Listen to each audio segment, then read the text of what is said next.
Hello, and welcome everyone. Let me do a quick audio test to see just how my audio levels are at.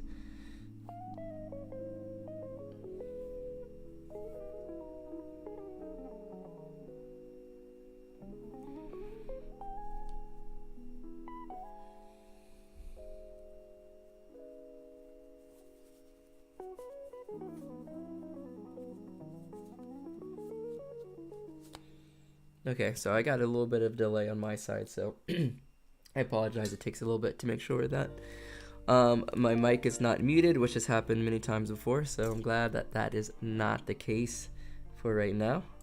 So what is good, my disciples? We are back with another art stream. Today we're going to be drawing hands, and we're going to be drawing poses. It's really going to be kind of a draw whatever kind of day. We're going to be doing a lot of sketching. And this is one of the things that I wanted to do this year. I guess mainly maybe the start of the year. I just instead of focusing in on illustrating the story yet, I wanted to give myself some freedom to just mess around with drawing and not take anything too seriously. So I'm currently switching from using Photoshop to Clip Studio, so I'm getting used to that. And again, I just doing these live sessions to kind of get comfortable with the new software and to just sketch, learn, and have fun a little bit without too much pressure for anything. What's up, Christian, and what is up? I am Dread. How is it going? How you guys doing tonight? For those of you that like to draw along, we're going to be drawing some hands first. So I'm going to go ahead and get that booted up. I know I'm kind of getting on a little bit late. And that's okay. That is okay. Got no deadlines or anything like that. Just want to get a chance to practice drawing every day and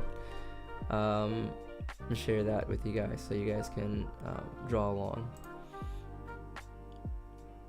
Okay, so we're gonna come to one of my favorite life drawing websites called Quick Poses, and I for some reason feel like drawing some hands, so we're gonna click on this hands button.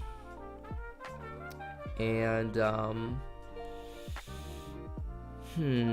I think we're gonna give ourselves maybe 120. If we need more time than 2 minutes, maybe we'll bump it up a little bit. Actually, let's just go ahead and get started with 180, because I think last time we did hands, I needed just a little bit more time. So in just a minute, we're gonna get started with that. First, I'll go ahead and start off with announcements-ish type things. Not too many new updates. Again, we do streams, or we try to do streams every Wednesday, and we'll keep that going. Tutorials will make an appearance at some point in time. I know I've been saying that, but they will. I want to finish off doing some of the face tutorials, such as I think I left off with how to draw the mouth and how to draw the ears. Those are like the last two features, I think. And then we're going to move into every single other body part. But anyways, that's a little bit on the back burner for now. In other news, I'm getting back into utilizing the somewhat dead deviant art, and I'll discuss a little bit more about that later. But anyways, if you want to see more work behind the scenes for the story that I'm working on, then that's where you can check out more concept art. And I'm going to be using that a little bit more often, just because I can actually organize everything into folders, unlike posting on Facebook or Instagram, and like Tumblr. Pretty much most social medias don't have a way to organize information. I think Pinterest is like the only one where you can organize into folders. So I will be utilizing that a little bit more. And yeah, these streams, for any of you guys that are new here, we typically do some draw along type of stuff, if you're interested. And then if you're not so interested in the life drawing things, then it's always fun to have someone to draw along with. And so today specifically, we're going to be working on drawing hands, and then after that we're going to be drawing some poses for my characters, and maybe even coming up with a little bit of fashion. I'm not really sure, but I'm just really feeling staying in a sketch stage and not worrying about coloring or anything like that. So let's go ahead and jump into this. Gigan Gaming says, "What's up, man? How is it going? How you doing? I have trouble placing the fingers on the hand in perspective." Okay. Kind of like this figure up here. Where's my cursor? Completely gone. This figure kind of, and it's got the hand kind of jutting towards us. That can be a challenging one to hit, so we'll definitely look at that. Me too, lol. Hello, Mega Master. You are cringe. The man, okay. Okay, well, I apologize for the cringiness, but we're gonna keep going with it. Also, do I know you? If I know you, then let me know who you are. You don't have to put it in the chat, but send me a text or a message somewhere. I recently had an art crisis, and now I'm drawing form as I come back to drawing. Yeah, starting with form is always good. Kind of refreshing your basics is always a good way to kind of get back into the flow of drawing. And so that's why I always start off my drawing sessions without necessarily doing final illustrations, but coming in and doing gesture drawing, because I want to work out that first and foremost before I get into my own drawings. Give me 1 minute. I'm getting my workstation kind of set up. Okay. So yeah,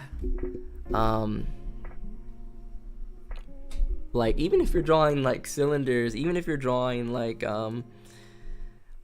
simple, even if you're drawing like say sometimes what I do to practice form, I'll just draw like random scribbles on the screen, kind of like this, and then I'll come through and add in some contour lines.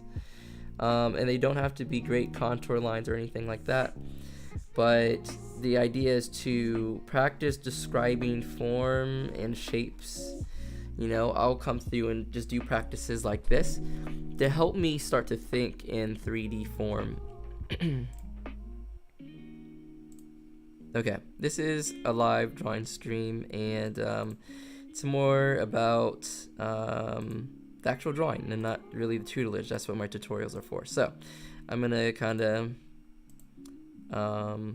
not explain too far into that right now, and we're gonna go ahead and jump in and start drawing.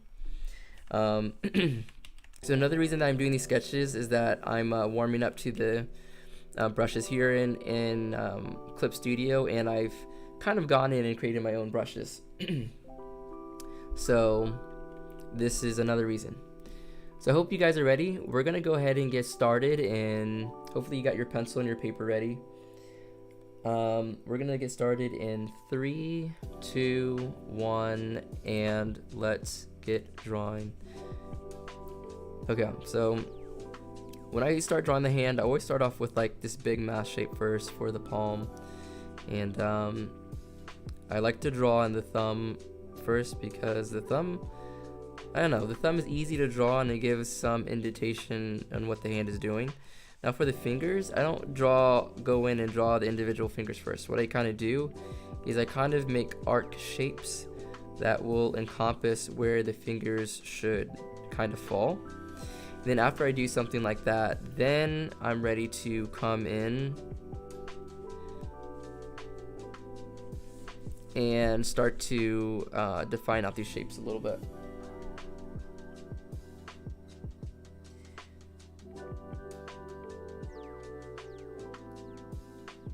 Gijan, or actually I'm not sure if I'm pronouncing that name right, so correct me if I'm wrong. Gijan or maybe Gijan, because in English you have no idea. Says, "You're not cringe."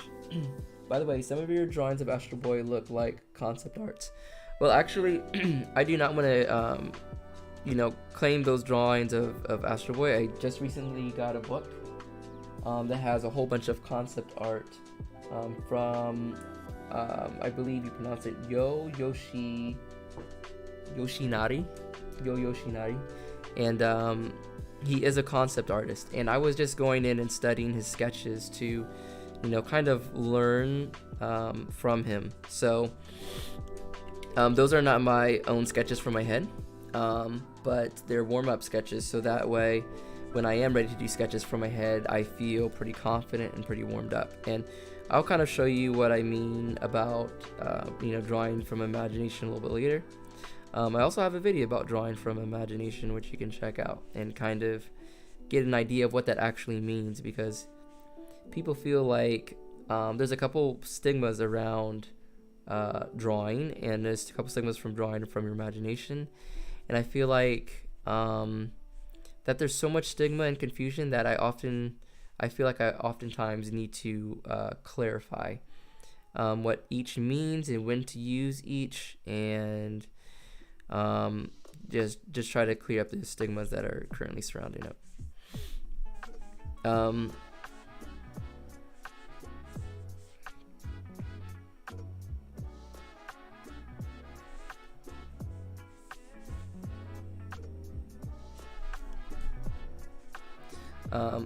Okay, so yeah, let me talk about that a little bit. The stigmas surrounding drawing from your imagination. Okay, so there's a couple sides to this. Drawing from your imagination is great and all, right? But you also need to learn how to draw from your imagination. No one's just born knowing how to draw everything from their head, okay? So in order to build up your visual library and your ability to be able to draw from your head, you have to have something to kind of draw from. The most basics of these is like understanding how to draw form, because once you learn how to draw form, then you can start to break things down into their forms, and even when you've only seen things a few times, if you understand the form, you still might be able to accurately portray it from your mind. So that is one step in learning to draw from your imagination, that I don't care what skill level you're at. I don't care if you're like super god tier and you're drawing from imagination. They're still going to break things down into those forms, even if they're skipping those steps. They're doing that in their head. So that's something that you have to learn. Okay.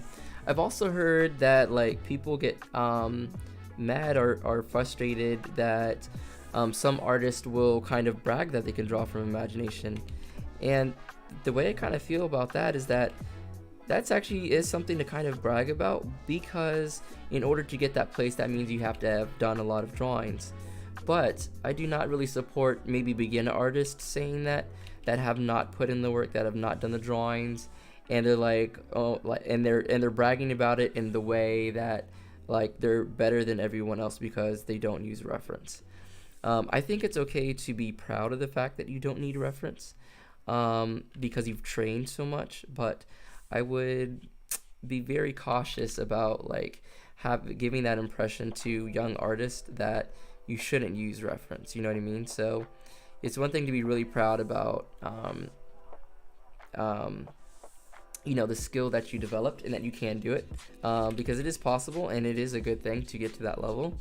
But in order to get to that level, you have to use lots of reference. So, don't feel like you're cheating by using reference. Like, we're using reference right now, and we're studying. You know what I mean? Like, if you're a doctor, you're gonna study anatomy. It doesn't mean you're a cheater doctor, right? You have to learn those things, and so after you've learned it, then you can start to apply it, and you're gonna start to apply it in your practice. So that's how artists need to think too. It's not cheating. It's learning. It's studying. It's growing. So, hopefully that clears a little bit of stigma. When it is okay to not use reference is if you're testing yourself. You're testing how far you've come, or you can honestly not use reference in a lot of cases, but I think references are really important because you really need to learn, especially to be a beginner artist, which I am. I imagine that a lot of you guys watching probably are as well, and there's no shame in that. You know what I mean? Like, we're here to practice and get better at art, and once we get really good, then we can use less and less reference. But at this point in time, when we're in training, you're gonna need reference. And even professional artists still tend to rely on reference when they come across something they haven't drawn. You know what I mean? And the only people that don't use reference is because they've used reference before and they've literally drawn almost not the exact same thing, but something that's very close, and so they really understand the subject matter at so many different angles, and so they can therefore create angles and stuff from their own imagination. And I get it. I struggled with this idea that drawing from imagination was cheating, and it's something that plagued me for like years before I kind of just got over myself and started really training and doing these live drawing practices and stuff like that, and actually working more on comics and things like that, and realizing that no, I need to use references for right now because I'm practicing, I'm learning. We're all practicing and learning. Even professionals are still practicing and learning new things about art and rendering, because it's the field is so wide. You can do so much stuff with art and drawing, so there's never like okay, you've learned it all.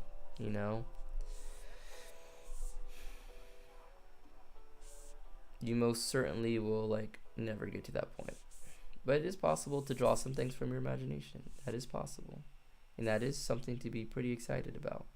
That means you've put in the work.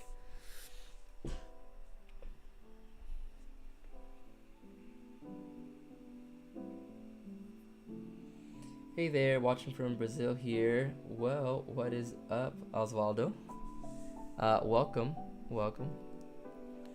I wonder if there's any time zone difference. We might be in the same time zone. I don't know. What's the time zone difference between Eastern Standard Time and, well, actually I'm not sure what time zone,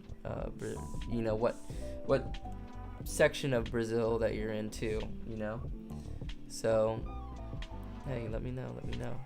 And that's pretty crazy. I never thought I would get some international viewers as well. So um, welcome to the stream.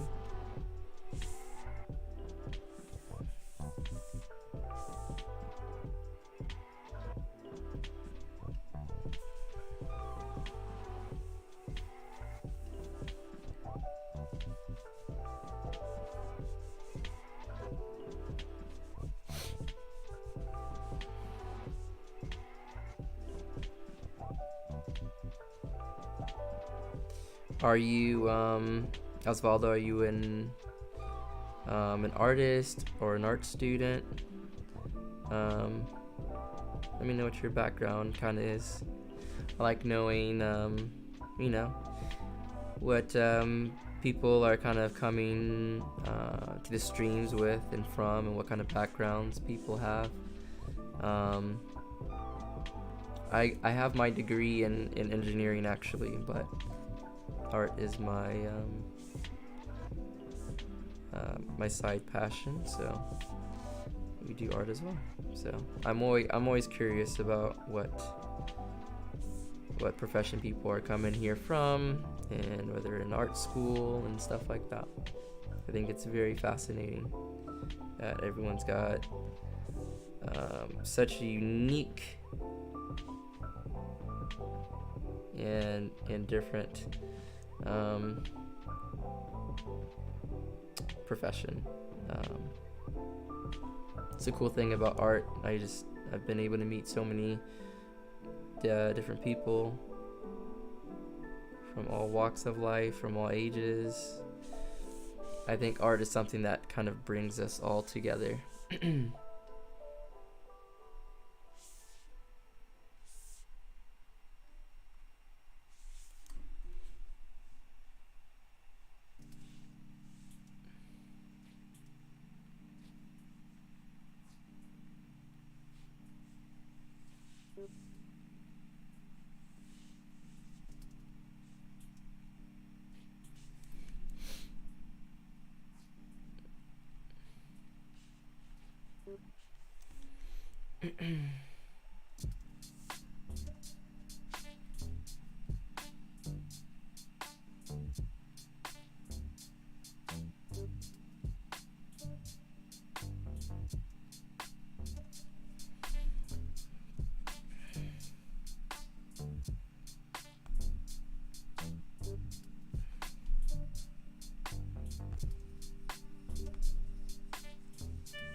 I have a difficult time drawing figures in perspective or dynamic poses from imagination, so I try and make my own mannequin, which is still frustrating.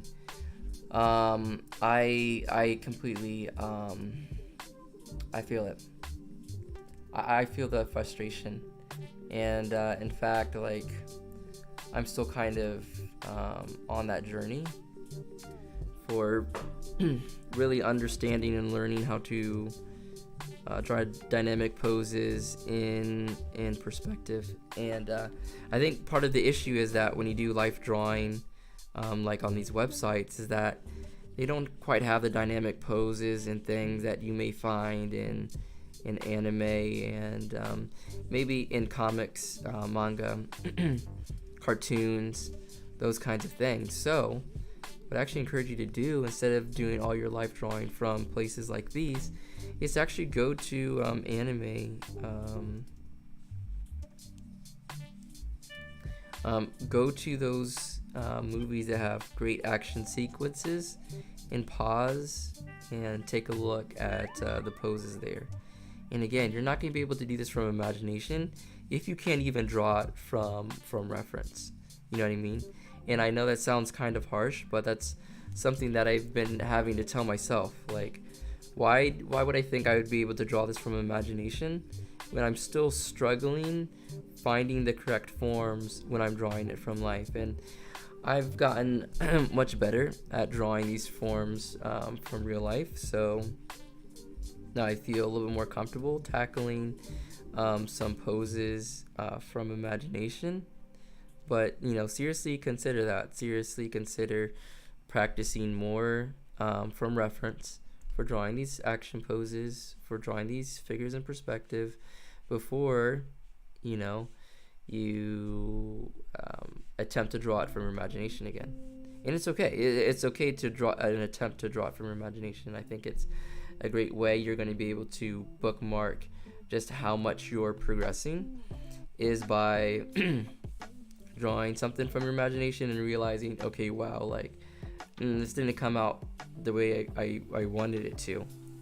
And so there's actually two parts to that I want to talk about. And by the way, I will get to everyone's comments and stuff, so just trying to manage drawing and talking at the same time. So but yeah, don't worry, I'll get to everyone's comments. Anyway, so kind of I lost my train of thought, but I'm pretty sure I was talking about drawing from imagination, right? And the fact that you may need to practice a little bit more first. Actually, shoot, I think I did lose my train of thought because I was going somewhere with that. Okay, I think I'm starting to remember. I was talking about the fact that it's good to benchmark yourself and try to draw something from imagination, because there's two parts that you need to exercise. One is your imagination, and that basically means, can you see something in your head that you want to draw, right? So that's actually half the battle, because you can't draw something from your imagination if you don't even have anything in your imagination, right? Your imagination is blank, and you're like, I do not even know what I want to attempt to put down on the paper. So just practicing your imagination, even if you can't draw it correctly down on the piece of paper, is something that's good to practice no matter what your skill level is currently at. And then the second piece to it is then the ability to be able to transfer what you have in your mind onto paper, right? And that's when some technical drawing skills come into play. That's when you need to learn and understand things like perspective and how that's going to be influencing the form of figures that you see in your mind. And you can kind of almost do calculations, like, I know that perspective should affect it like this, and I'm seeing this in my head, but I need to modify it because that's not really matching what reality would show, so I wouldn't say to not draw from imagination. You need to practice from reference purely first, but I would, like we're doing today, I would warm up with starting from reference first, and then try to do something from your imagination. And you're gonna feel frustrated, and I still feel frustrated. We're not gonna be able to draw everything from imagination perfectly, especially when we're doing complicated poses with complicated perspective. Okay, so I want to talk about, maybe this pose isn't so bad to talk about perspective a little bit, and I have some extra time on these, so I'll kind of explain it. So this thumb is kind of pointing out towards us, and so what I like to think about is this thumb as being a cylinder, and this cylinder being pointed in perspective, right? So once you start to learn simple forms and shapes, then you can see something like that, right? when you go to render that, you're not being as obvious as that is, but you're understanding what's happening there. And so I'm kind of keeping that cylinder shape and form, and you're getting some overlap here. And that's something that I think I talk about in one of my videos, about how overlap is very important in understanding to draw perspective. You have the tapering lines and stuff, but honestly, that is only half the story. And I often get myself in trouble by just thinking that, you know, some things should be tapered, where actually a lot of the tips you can do to really push perspective is to show that overlap. The overlap was what really helps things to sell and make things look like, okay, this is in the forefront and this is in the background, you know. And so you need to place your camera at the right location so that you can kind of show that overlap the best, you know, way possible.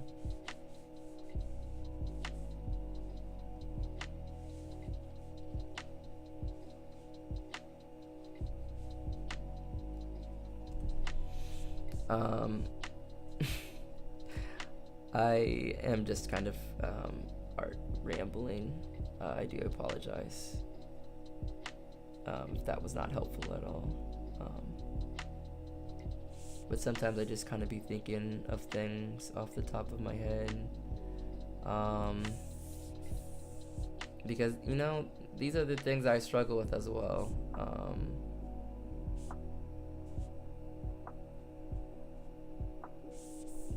You know, and we're all getting better at this, so I want to highlight that those frustrations are valid, and like there's other people also like trying to figure out how to draw these very difficult things. Drawing the human body can be very difficult, right? There's a lot of stuff going on here, so don't feel bad. Just keep working at it slowly at a time. Okay, so I'm gonna I think stop there for the hand poses. This is what we have so far. And well, maybe we'll do one more so I can keep kind of going through questions a little bit. We're gonna go ahead and skip that one though. I just didn't feel like drawing it. And we're gonna go ahead and draw this. Okay.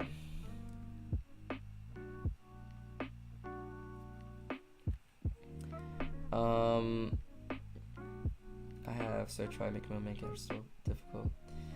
22 hours right now. I'm from Sao Paulo. Okay, so I'm trying to do the time conversion for that. So you're a little bit ahead because you're at 10 p.m. So you're about an hour ahead, which isn't bad. Probably go to bed before we do, but it's not a bad time to catch a stream. I can only do these streams after work, after my 9 to 5, and you know, I eat dinner and you know, relax and stuff a bit first. So I may start streaming on the weekend, but don't have quite any plans for that just yet.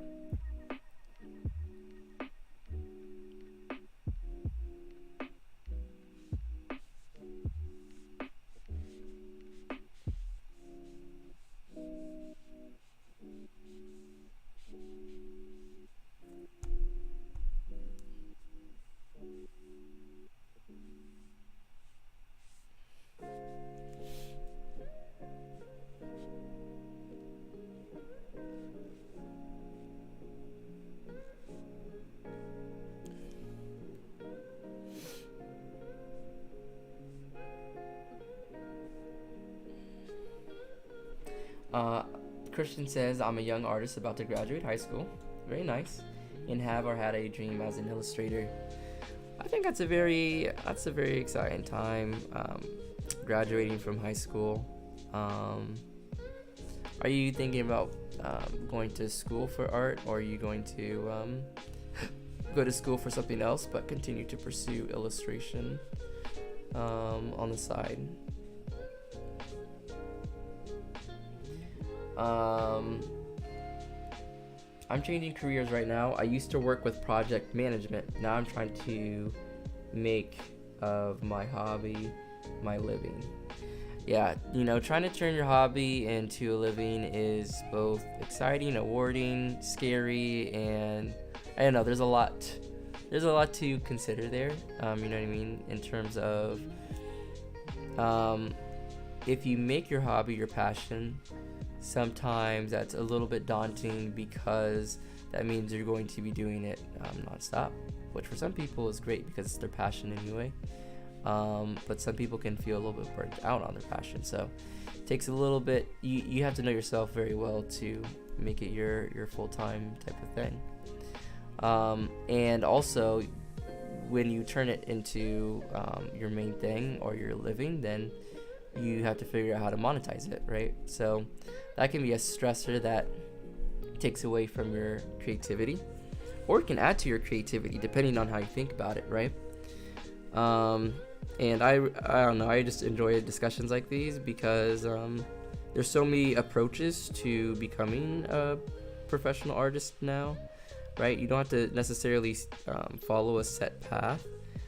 And it's like some people are like taking the route of just being really popular on social media and gaining a social media following and creating a whole Patreon and supporting their work that way. You can work in industry, right? You can, work as an animator or a character designer, something like that.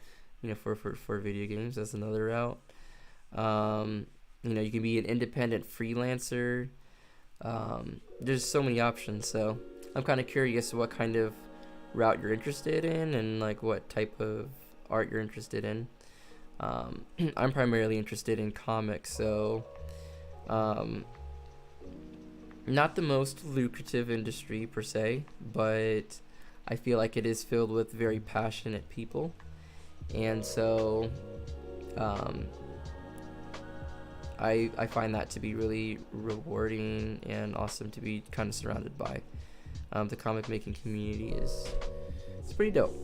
I like the comic making community. And I have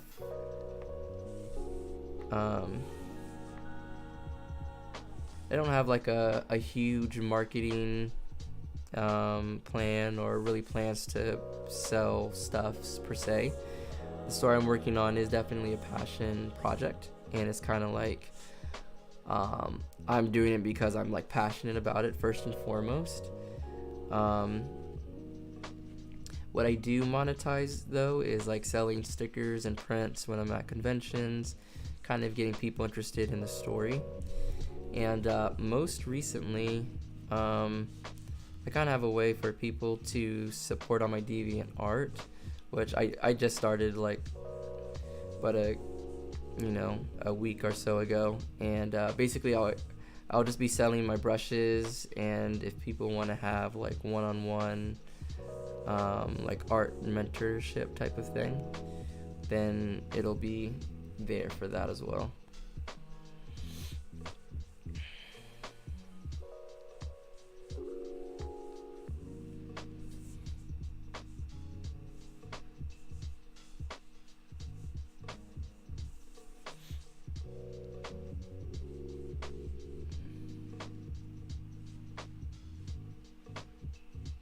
But yeah, what are you guys' art career plans?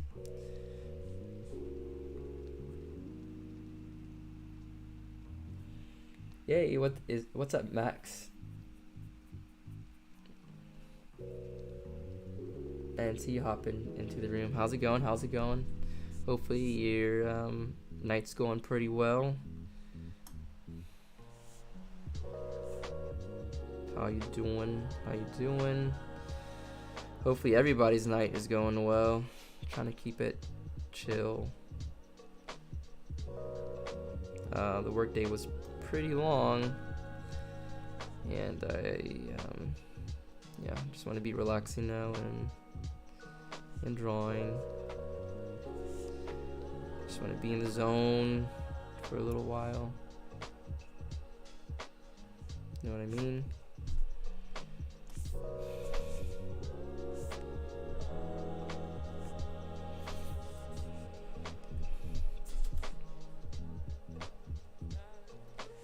Maybe on right now. Let's see, 12. Okay.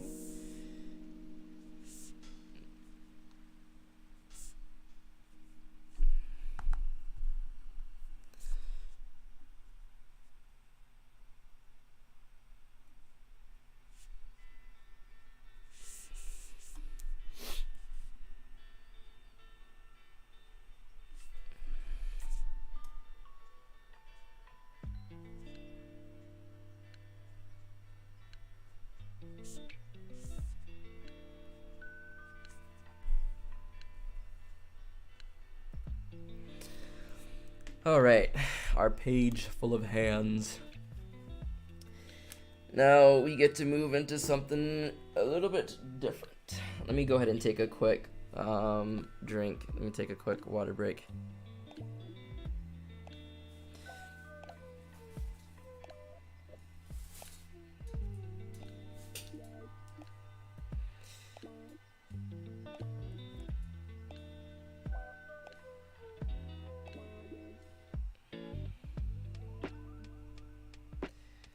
Oh, nice. I'm studying for classic animation, maybe 2D VFX artist.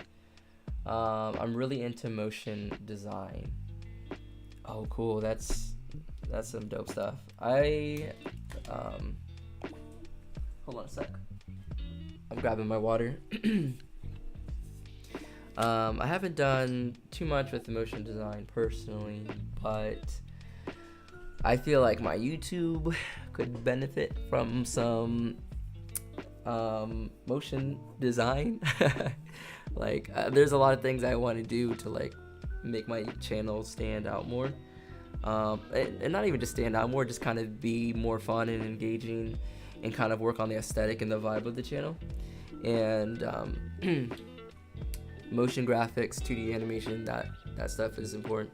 I like animation myself, and I try to do it whenever I can.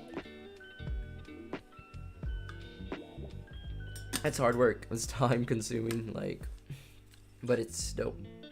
The things that you can do with it, with 2D animation, like literally your imagination is a limit for that for sure. And like, listen, all you 2D animators out there, you have my respect, because like I've done that before, like, and you gotta have patience, you know? You gotta have patience. That's not something that you can do in a day, you know? You're working at these animations and these projects for a while, so it's a little bit like comics in terms of the patience thing, for sure.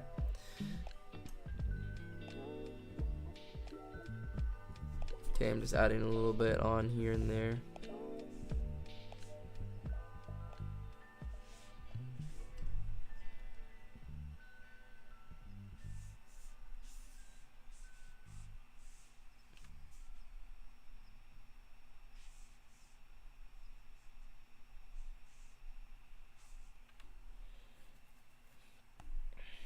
Alright, I think that's about good.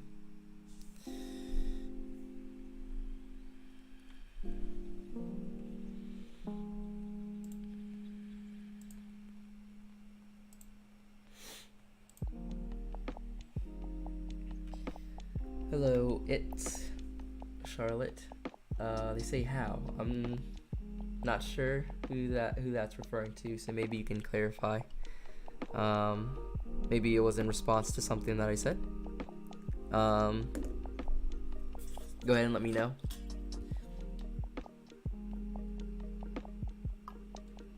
And maybe I can clarify. Okay, so we are going to get out of this. Okay. Someone had a good question earlier. I believe it was Christian. Well, I don't know if it was a question. It was more so of event, and they were saying they have a difficult time drawing figures in perspective or dynamic poses from imagination. So I tried making my own mannequin. So developing your own mannequin is very key because it is your roadmap of how you understand the human figure in its simplest forms. So your version of the mannequin could look completely different than anybody else's version of a mannequin.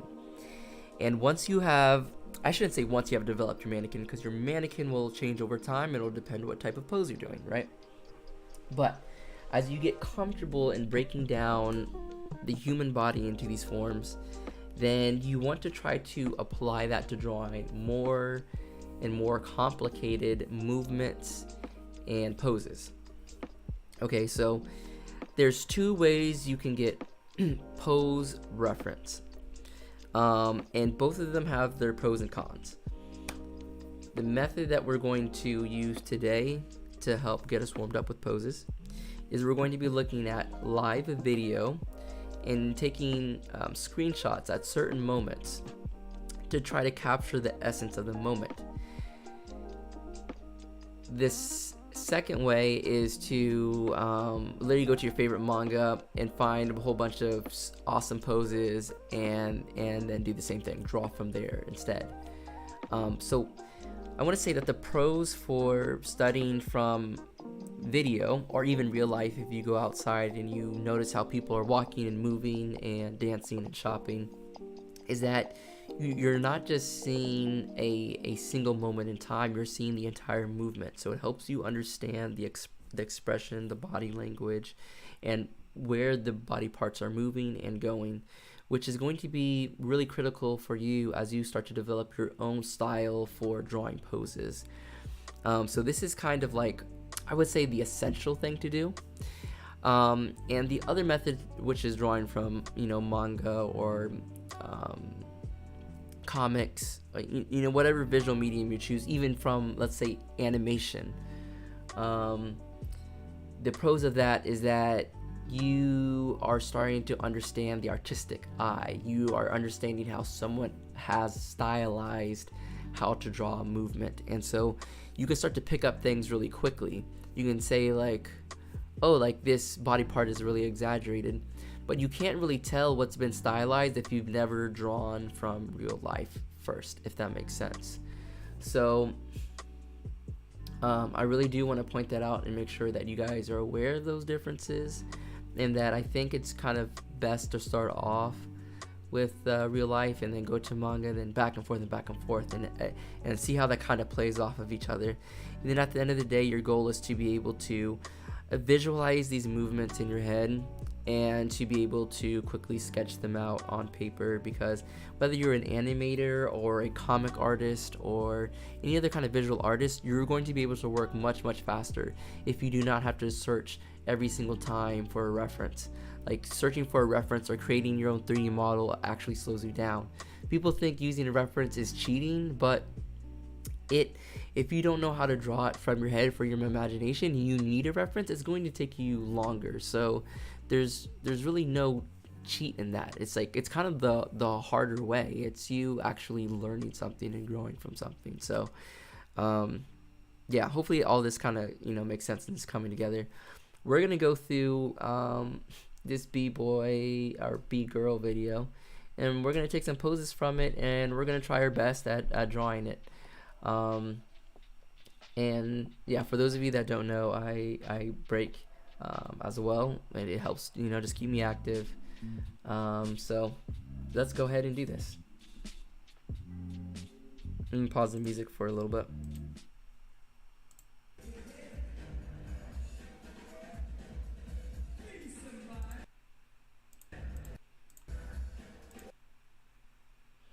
Alright, so what we're doing here, again, is we're trying to hit what animators would call like the key frame. And so right when she hits down on the ground is a key frame, and we're going to try to stop it right then.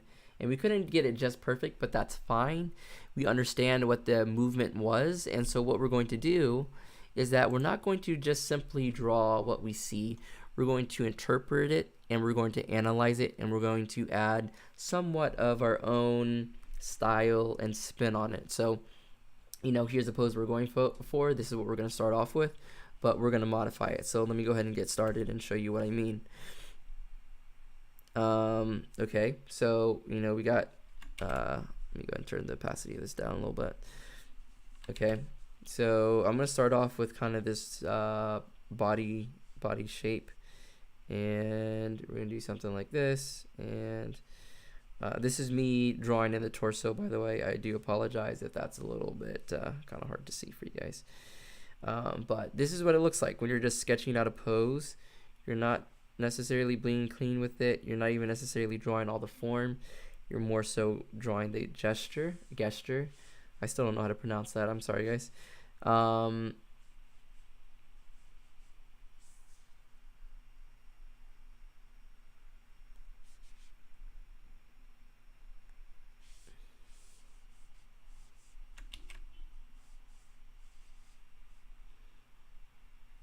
Right, and we may get something along the lines of this, right?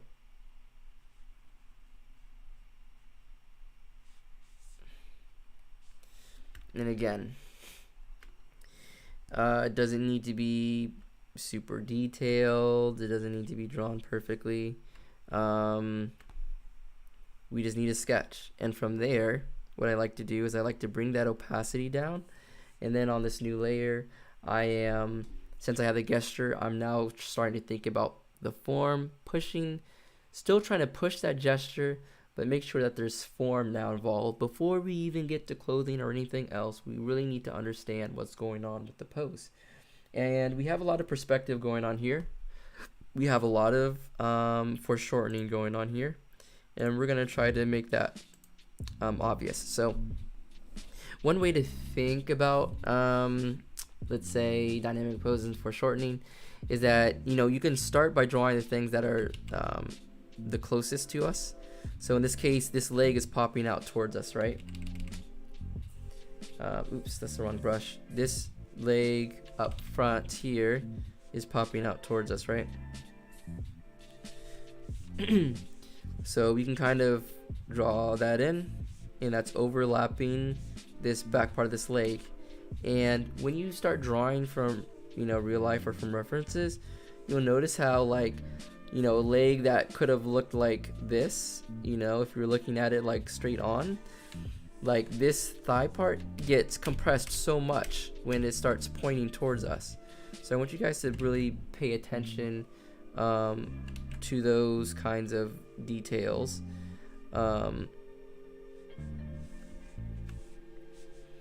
As you're drawing dynamic poses, okay?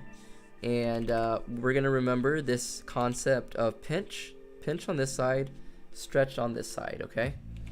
That's a really important concept to remember when you're doing gesture drawing, and when you're drawing poses from imagination as well. This is gonna help your poses feel more alive, more elastic. Okay, now this is a dynamic pose in which the body is kind of flipped upside down.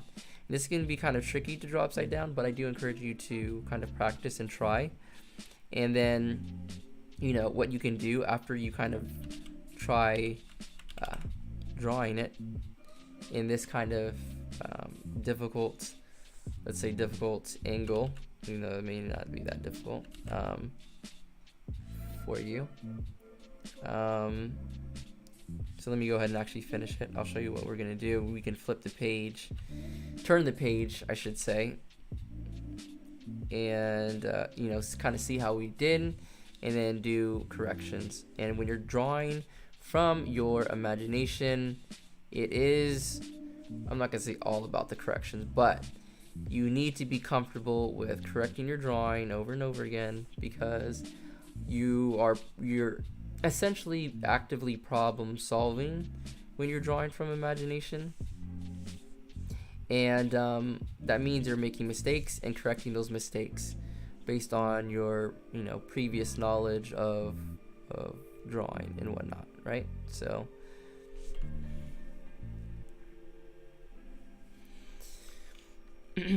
hopefully this is kind of making sense for you guys a little bit. And again, this stuff just takes practice. Just, observe and see how much sketch and practice that I do. And, it really is fun though. Once you start putting on music and you start getting into the zone and you start developing your own style and your own approach to things, you're literally just gonna start having like a whole bunch of fun. Like, I shouldn't promise that, but I think you will. I personally really enjoy the process of drawing. I just feel like there's so much fun involved, so much creativity involved. Okay, so we're gonna go ahead and flip this drawing and just kind of see how we're doing in terms of proportion and just how strange things look.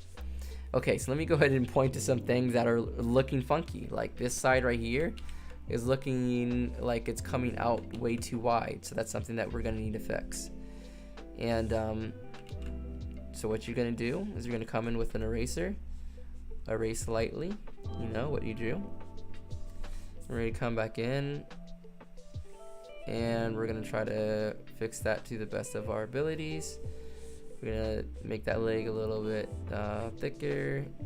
We're gonna try to draw in the center here, just kind of really understand what's kind of happening around here. Okay.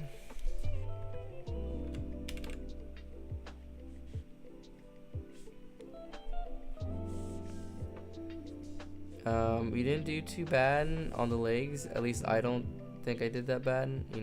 Maybe some of you guys out there are like, wow, no, you kind of really screwed up this or that. But honestly, I'm kind of happy with how the legs came out. I think they look fine.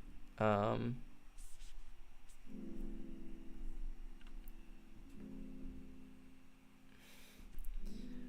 feel like we are kind of understanding the crunch of this body. One thing that I am noticing is that this head definitely could be bigger. That's another thing that I'm noticing. So we're just gonna go ahead and come in here.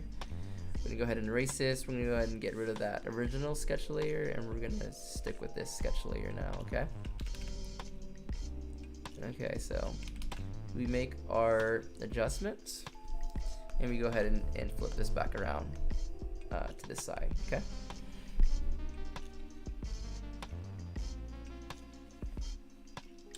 Animation is challenging indeed. Your channel's great, man. I found it when I started studying foreshortening. Oh, cool. Cool.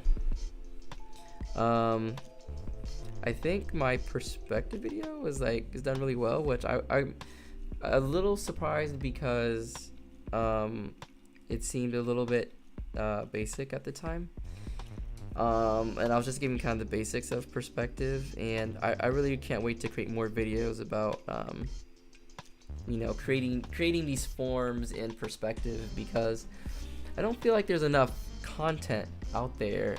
It's something that so many people struggle with, and something that is explained so, in my opinion, maybe you had some good instruction on it, but I feel like it is explained so poorly in a lot of cases, and it's not very well understood. But you go online, you see all these really well rendered and proportionate and dynamic poses, and you're like, how come all these people are doing it, but no one's teaching it? And so I'm just saying that's how I felt, and so that's why I'm excited to kind of dive more into it, because I feel like people are going to resonate with that for sure. Okay, so at this point, I think this is a good dynamic pose. You can understand the energy. Let me go ahead and show you what I try to make a little bit more exaggerated. Is that I brought this leg down right here.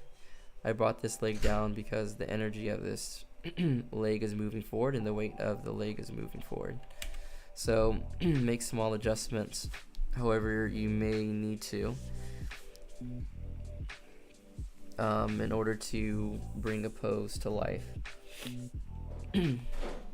Okay, with a sketch stage like this complete, I basically work in layers and stages.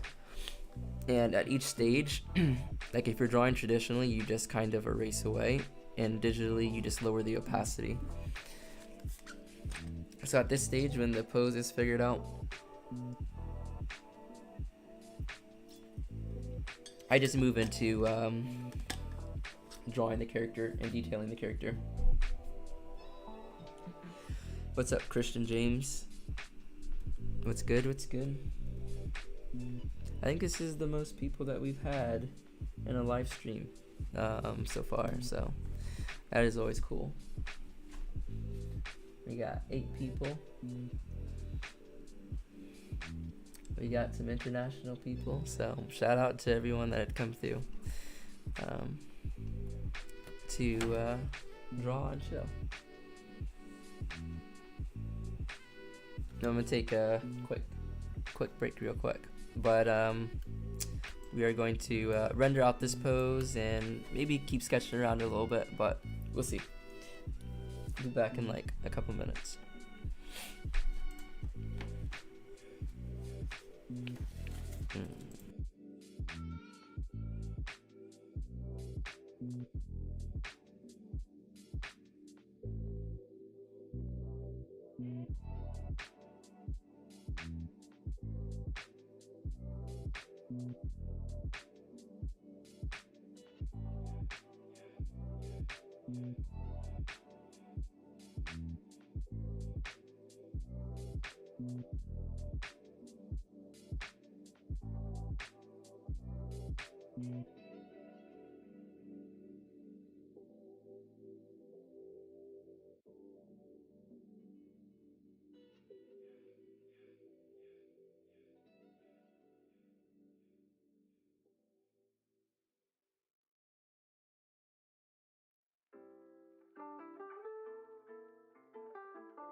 All right, I am back from the quick break.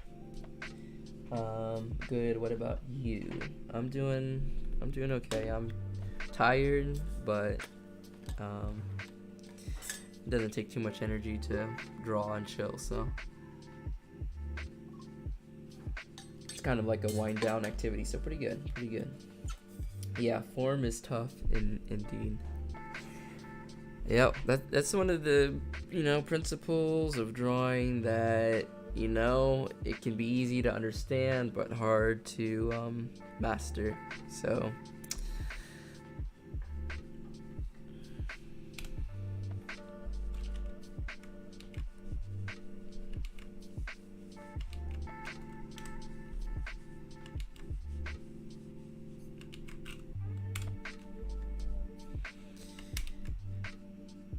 okay, I am going to keep on keeping on, but this is going to take a little bit of that drawing from imagination portion, because I'm going to try to come up with some clothing, and I think the only thing I'm going to borrow from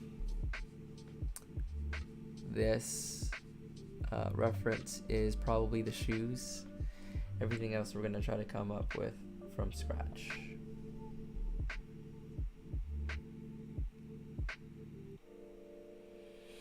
And yeah, I don't know. We will just try some different things out. I have an idea.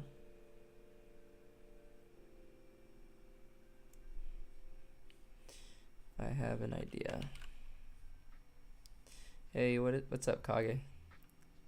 What's good? Thanks for swinging by and chilling with us. I feel like these streams are perfect for lurking, to be honest. Chill music. They're honestly just made for people to come through and kind of just draw together. They're like drawing jams. That's the way I think about it. So the lurking is cool. Lurking is good. Yeah, there are simple and complex forms. Yeah, I mean, you can be as simple as you want with shapes and as complex as you want with shapes. But honestly, for beginner and even expert, if you can break down shapes in ways that are as simple as possible, but provide all the information needed, that's kind of like honestly the way to go.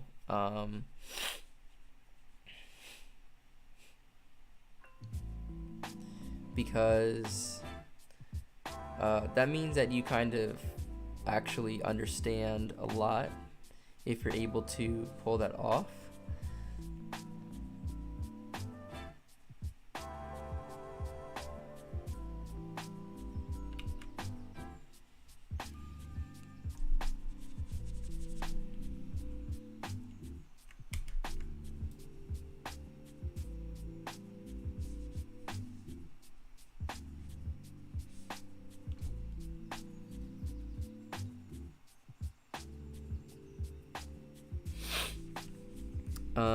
So yeah, if you can make it less complicated, my opinion, the better.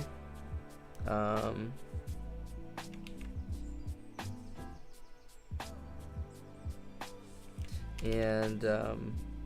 it really depends what kind of visual style you're going for, but I think I have a bias towards simplified shapes, even in a realistic sense. Like an artist that can break down their forms and make things read very easily and clearly, I think is a plus. And it's like that is very true for animators. Like animators are very good at breaking down things into its simplest versions of itself.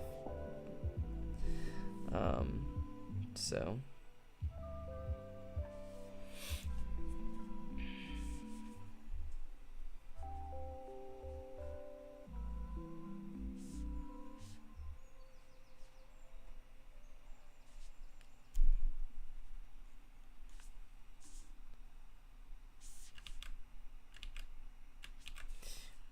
let's see. I have trying so many different types of pens and pencils and stuff. Wonder if I should use something that's got a little bit more of a. It's not a sketch anymore. So maybe I should use this kind of line. Ink pen, recreate.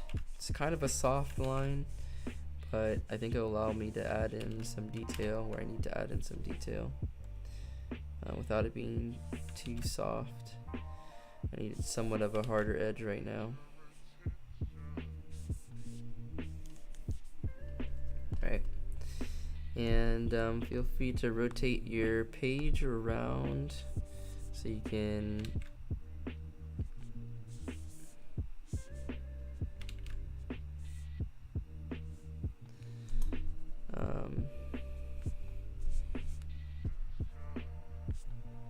get in all the details that you need to and at the right proportions.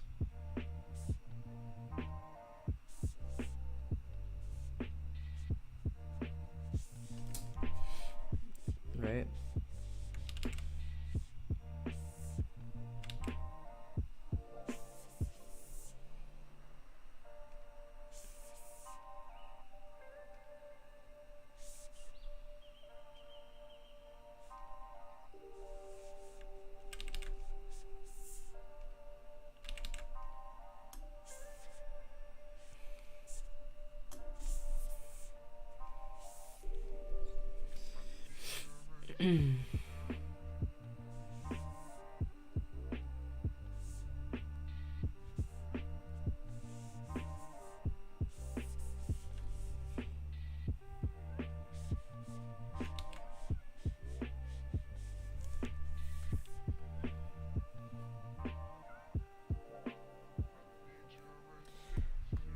Yeah, you using Clip Studio now, everyone dumping Photoshop. I know it's expensive to pay for. Also, what's up, Ice Bear Shinobi? He says, what's up, beautiful people? How is it going? How's it going? I am using Clip Studio now. Photoshop definitely has its uses. And,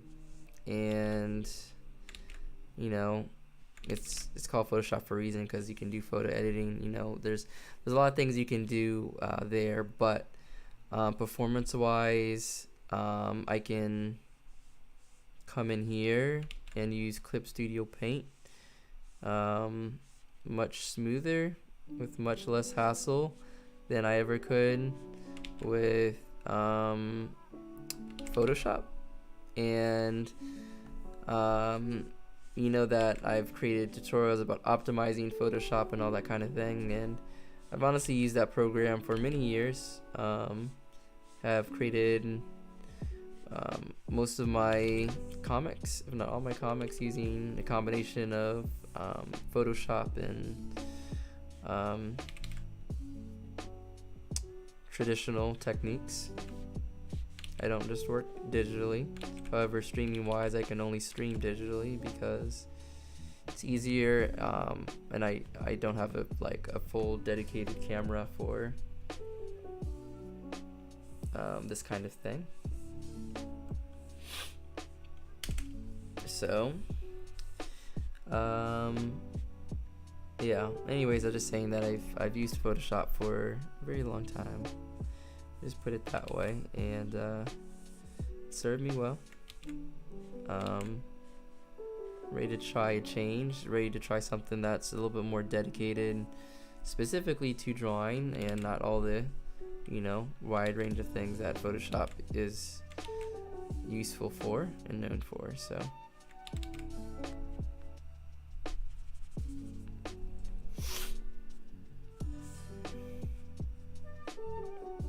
but yeah, that price point, yeah, definitely makes it a harder sell compared to, you know, what you pay for Clip Studio. So if you're looking for something a little bit more budget, then yeah, Clip Studio definitely has got a little bit more of a hold on that, and you don't have to just do subscription based, which honestly can be a pain for beginner artists that are not really making any money, or people that are not trying to make money off their art and it's just a hobby. So, you know, may not work out all that well in those cases. So Clip Studio is kind of good for that.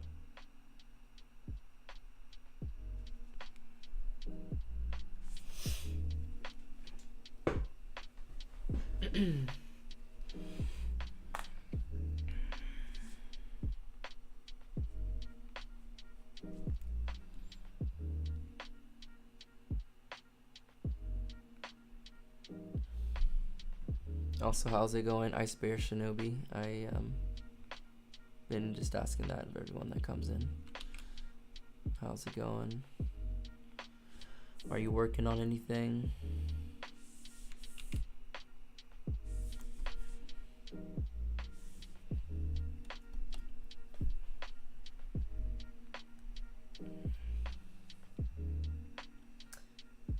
I don't understand how people draw the torso first before the head. I actually just did that right now.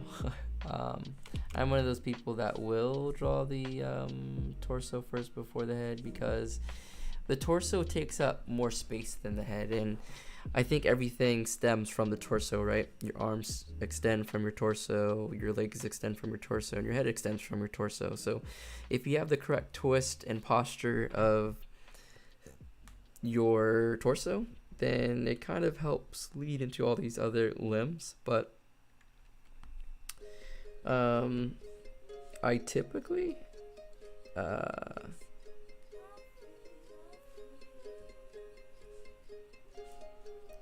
like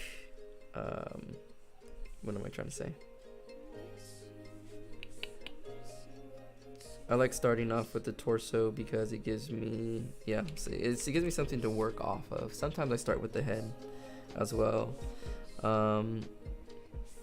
But like when I'm drawing from imagination, like I start off with just scribbling. You know what I mean? Like maybe I will start with the head, and then I'm like, okay, just go down to the shoulder, and I just use one line, right? And I just, start kind of making sense of things, and maybe this hand is extended outwards, your thumb's going this way, and then you got your fingers,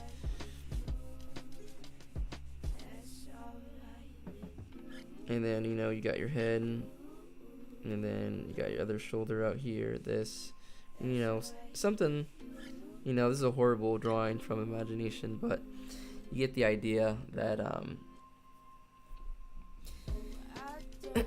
you can really start anywhere for the drawing, and to not get too caught up in that. The important part is just starting to draw, starting to put something down,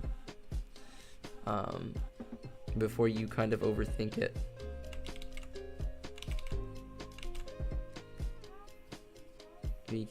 Artists tend to overthink things a little bit too much sometimes, and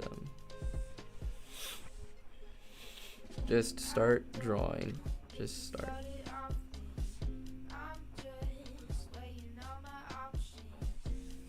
You know what I mean? And like, the reason that I enjoy doing these streams is that I show you guys that, this stuff really does start off as just sketches. They start off messy, and you gotta learn how to just start, and then from starting you can build up the form.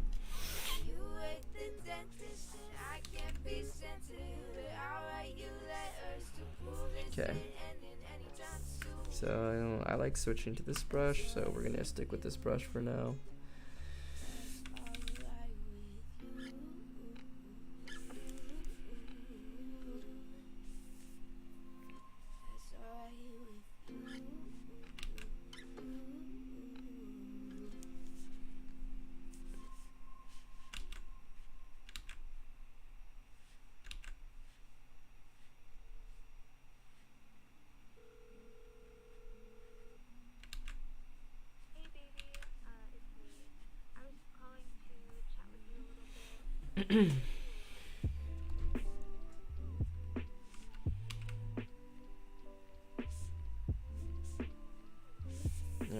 So when I work on for smaller details, I switch to a smaller pen, but for these larger details, I don't mind using larger pens such as this, like for the legs. And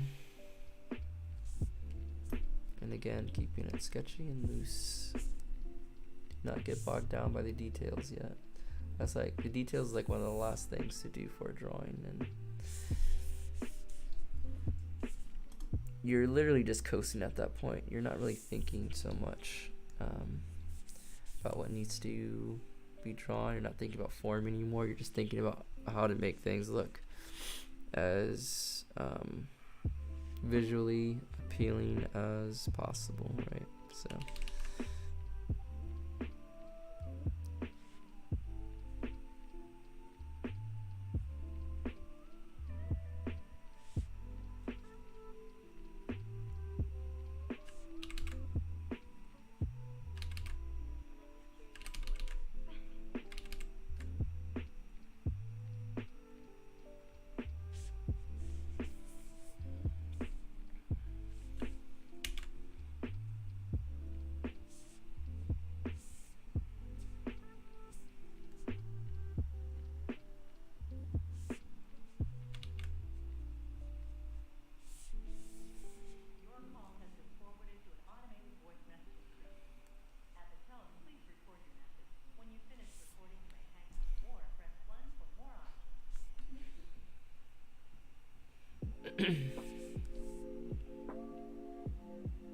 exactly, start from the toe first.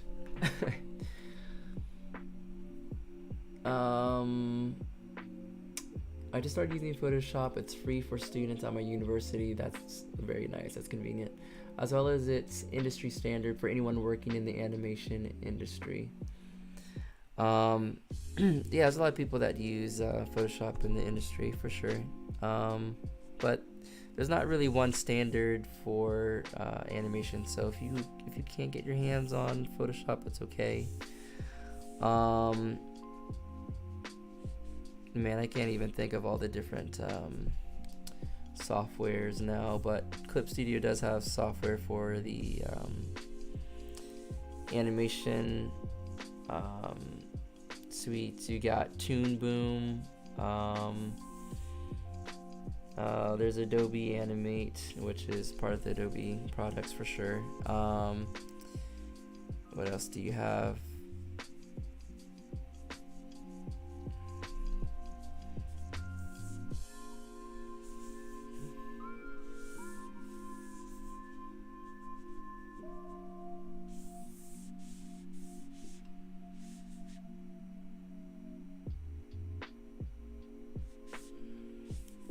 I like drawing some of these speed lines in sometimes. It helps me get a sense of movement. How this body is moving through the piece.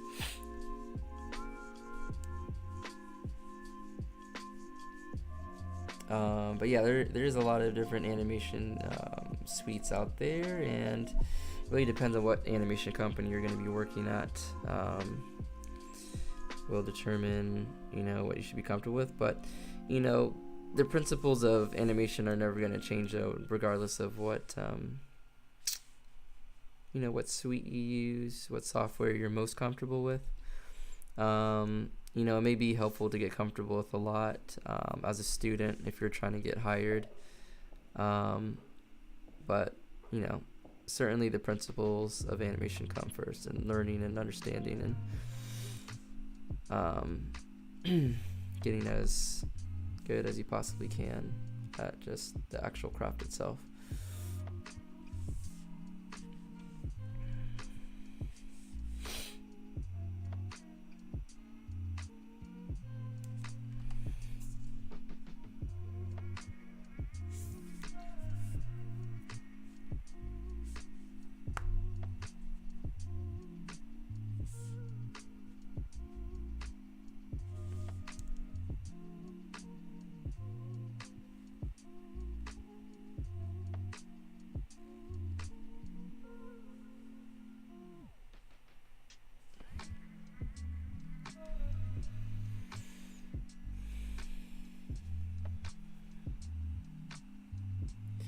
Yeah, I may need to invest in Clip Studio.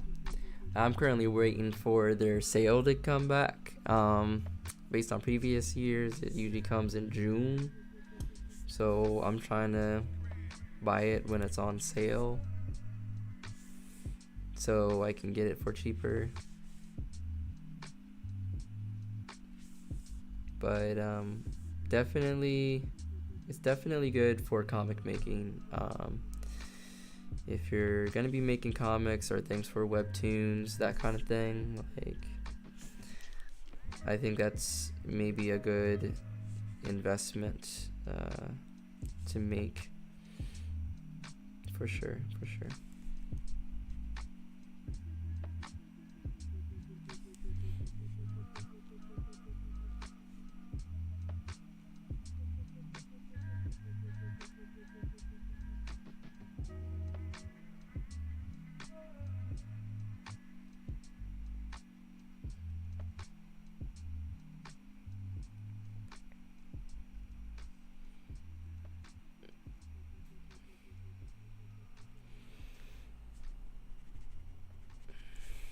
Okay, so we're coming in here, cleaning things up a bit.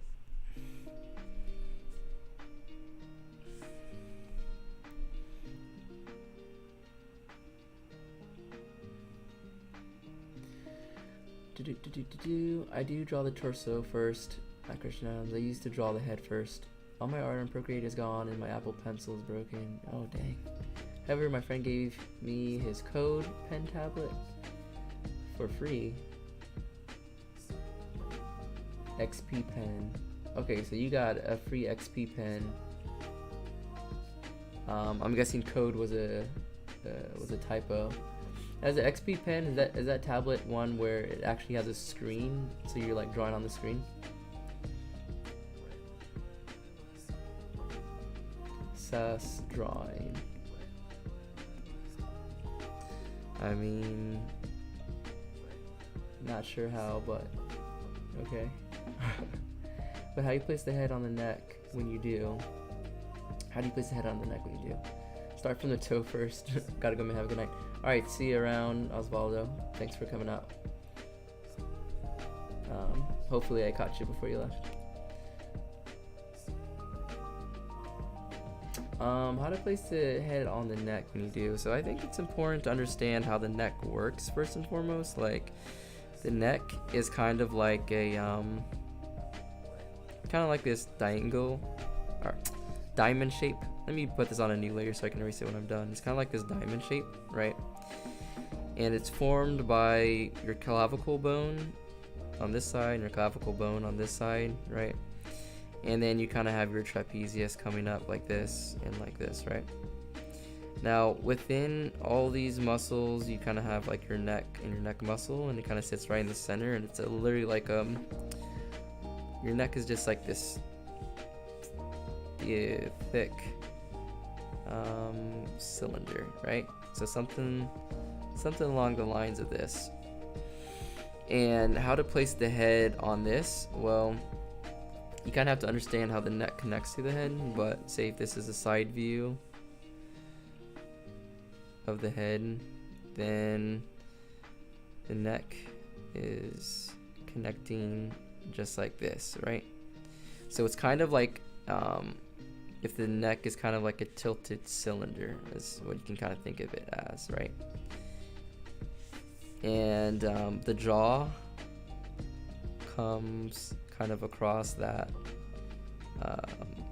top of the cylinder, cuts off that plane and comes up into the side of the face. And then about maybe 3/4 of the way on that neck, the jaw kind of comes up like this, and you have your ear, and the neck kind of blends into the back of your skull, just like that. So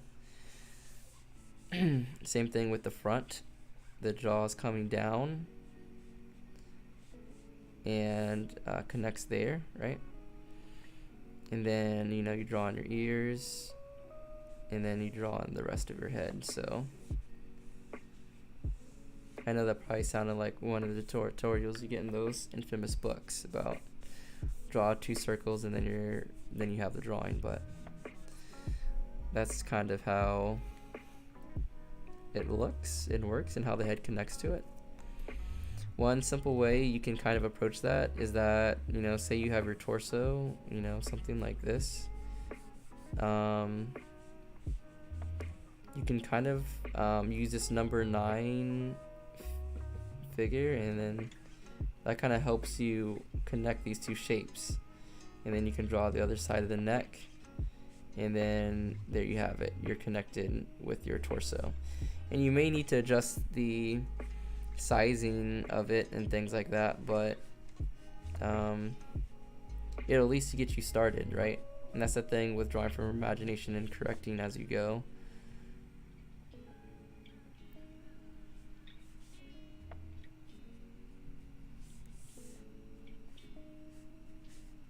So, I don't know, hopefully that helps a little bit.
I connected using the sternocleidomastoid mastoid. Oh yeah, I guess I didn't really talk about that, but yeah, the sternocleidomastoid, I don't know how to pronounce it very well. Sternocleidomastoid thingy kind of connects from this ear coming down into this clavicle area on both sides. And that is another very useful thing to think about. I kind of showed it right here, drawing that number 9 figure, but yeah, drawing that in can really help you connect the two.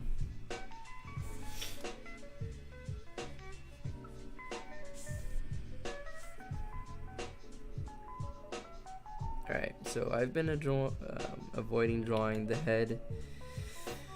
Honestly, drawing the head can be the challenging part because of just the way the proportions may look and work. So we're gonna go ahead and give our shot at it.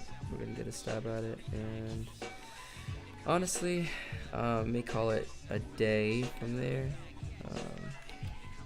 It's already 10, so.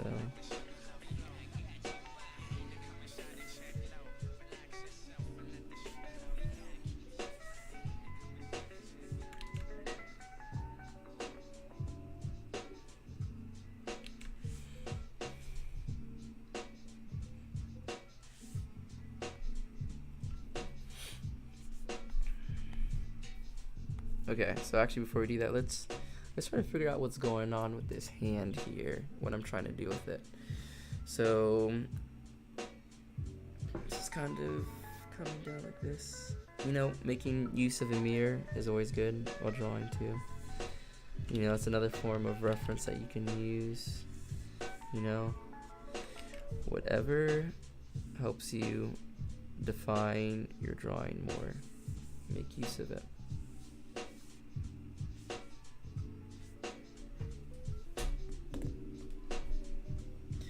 You're welcome. You're welcome, Christian.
come in and draw the head now, or attempt to at least. This is going to be the more challenging part of this process.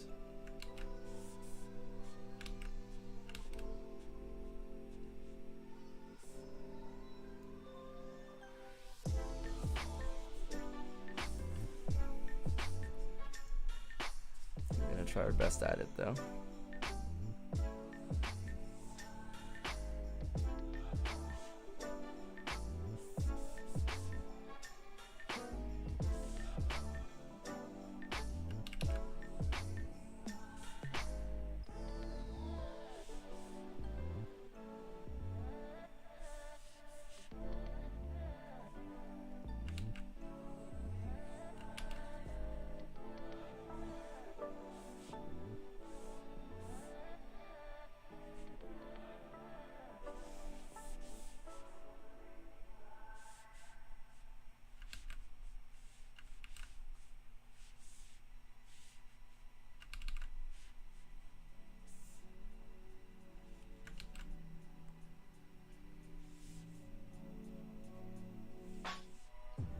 Flexi con mi chica, dando vueltas pica pica, estoy usando la varita, mientras todo dinamita. Todo flexi con mi chica, dando vueltas pica pica, estoy usando la varita, mientras todo dinamita. Sueño más de lo que debo, despego, quemo eso, subo al cielo, pero arriba no me encuentro nada nuevo y luego acabo todo tirado por los suelos. Quería subir para no bajar, con cara de póker grabando el track, soltarme unas barras y poco más, sin imaginar lo que podría pasar. Siempre sonrío con los ojos cerrados, bebo batido en la escalera sentado. Hermano, ¿por qué andas preocupado? Pensando en las cosas que aún no te han pasado. ¿Qué pasó, mi pana? Estoy matando monstruos con las hawaianas, volando en posiciones raras, el peso de mi alma en una dana.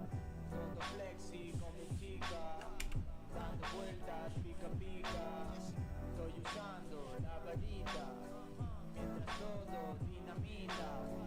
Todo flexi con mi chica, dando vueltas pica pica, estoy usando la varita, mientras todo dinamita. Los sueños se derriten por aquí, es así. Veo la vida como Dalí, yo soy quien soy, yo no pienso huir, aunque tenga que subirme al ring. Aunque busques el significado del amor en Google, tú dime que me quieres pero no lo jures. Yo sigo como Goku, yo sigo en mi nube, regando las plantitas empezando el lunes. Mi vida es una jam, yo no trazo un plan, lo que tenga que venir vendrá. Yo soy de verdad, yo piso la tierra, tú solo pisas pasos de cebra. ¿A qué esperas? Abre una ventana nueva, súbete al tejado, tumba las antenas, respira bien hondo, puedes ser quien quieras, escúchate por dentro a ver qué suena.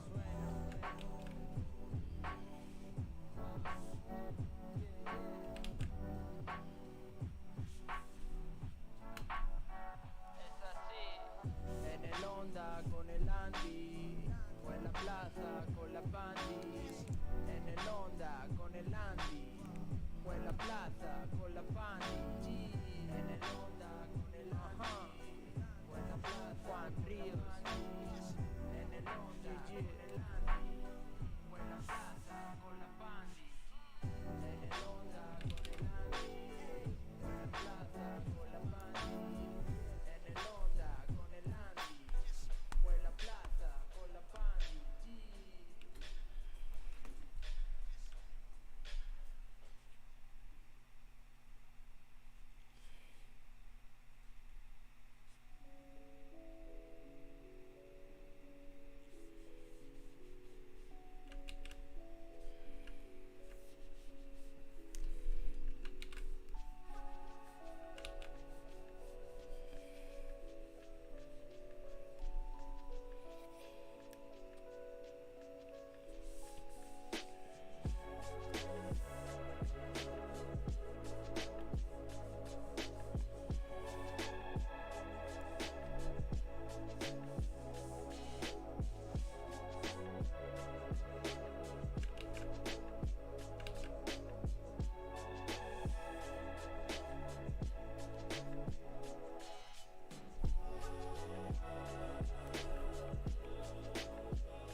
saw something like flapping. I thought it was like a bird. I'm like, what's the bird doing here? And then it kept flapping towards me.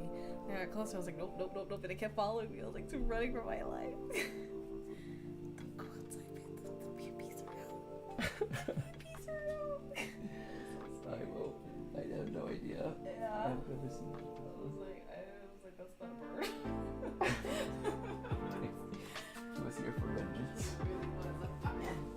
Like,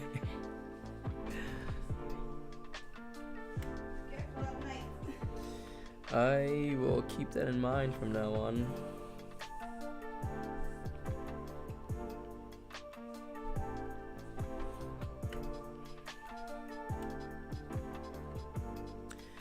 Alright, y'all. I am probably going to wind down here in a little bit. I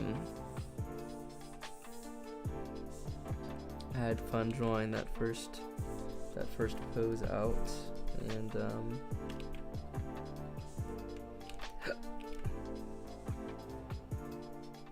I think we will maybe do a little bit on here, but yeah, to be honest, we are learning applied anatomy, and just gonna be kind of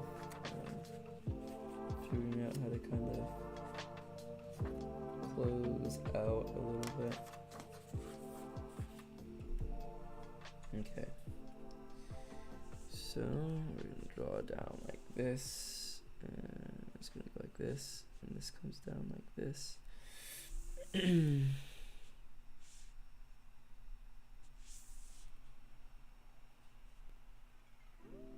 And get your trapezius.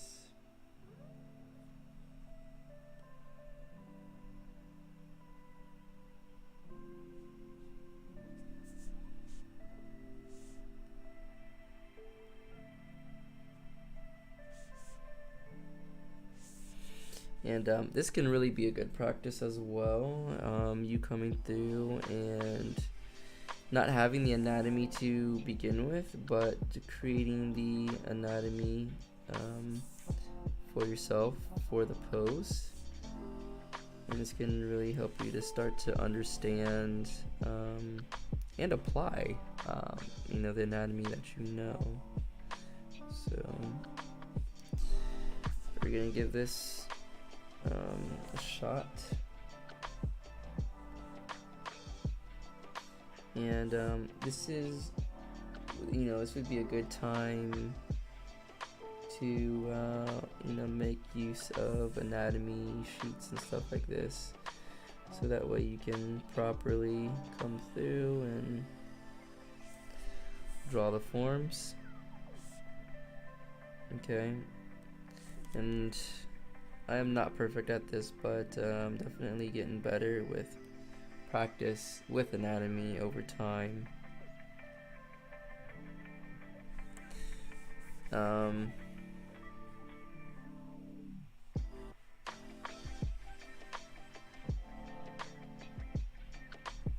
In the anatomy that I'm still not sure of, I know that I can make a mental note and say, hey, I do not know how this part of the anatomy works. Let's study that more closely next time we have a drawing session. I can do things like that. Okay.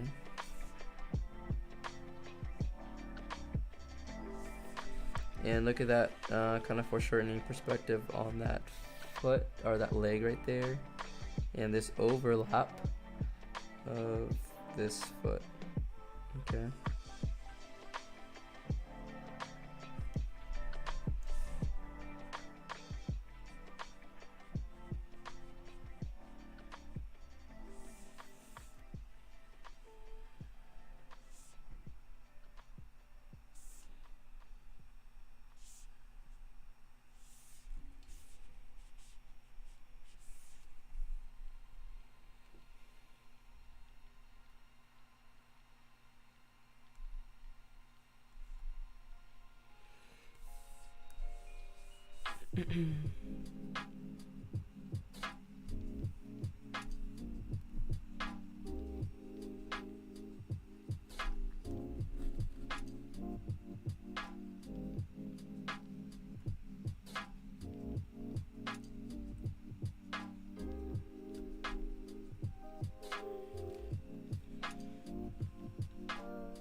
And you guys can do this with whatever your favorite activity is, you know.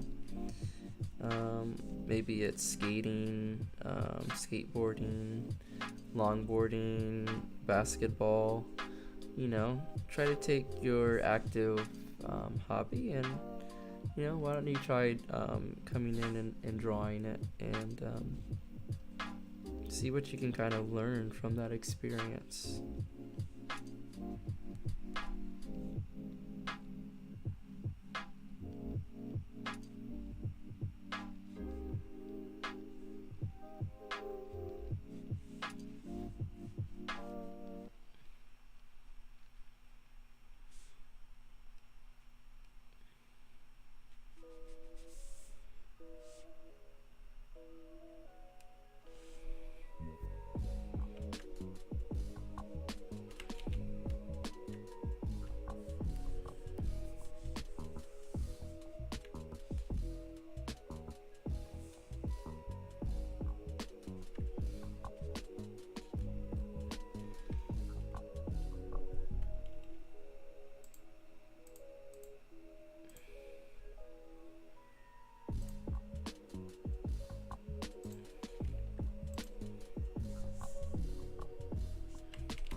Okay.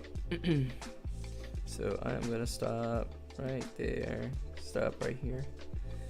But yeah, once you sketch enough poses, then try taking one of these poses and, you know, either pushing it or figuring out what the next step would be in that pose, and, you know, you just keep on kind of learning from there and pushing the drawings from there. But again, I think I'm gonna go ahead and take a pause right now. And I do want to say that I appreciate everyone for coming out and chilling and drawing with me. And again, we do this every Wednesday.